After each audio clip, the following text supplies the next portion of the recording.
tracta del tracte inhumà i de les vexacions que van patir, si no en alguns casos, les execucions que van patir, d'això no es parla res de res. Aquí apareixen bastants constants que després, durant el franquisme, es van tornar a repetir, com seria el que és l'oro soviético, o l'oro de Moscou, quan diu al principi que els homes venien per l'oro de Moscou, quan d'aquests brigadistes precisament si van venir va ser per aturar dintre del que seria el context que estava patint en aquell moment a Europa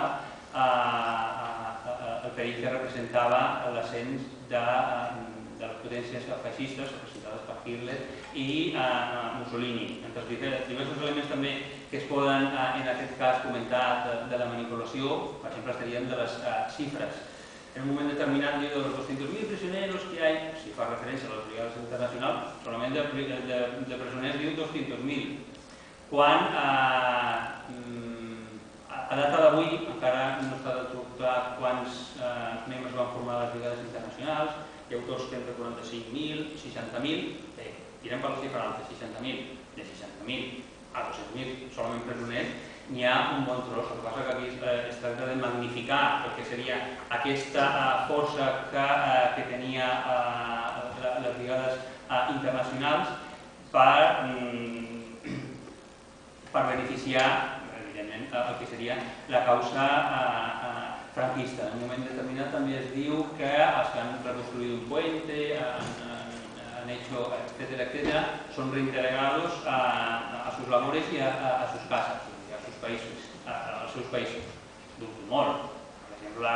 un brigadista alemany, si hagués de tornar a Alemanya, dubto que el govern de l'Alemanya nazi el rebés amb els braços oberts. El mateix passaria en aquest cas en el govern de Benito Mussolini.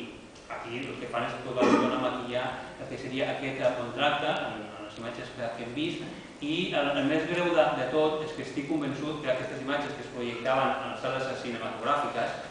no tan ben acondicionades com aquestes que vosaltres esteu, però asseguts en les llums fosques i veient aquest documental segurament abans del que seria d'una pel·lícula de ficció, com era costum en aquell temps, doncs el que us volia dir, estic convençut que moltes d'aquestes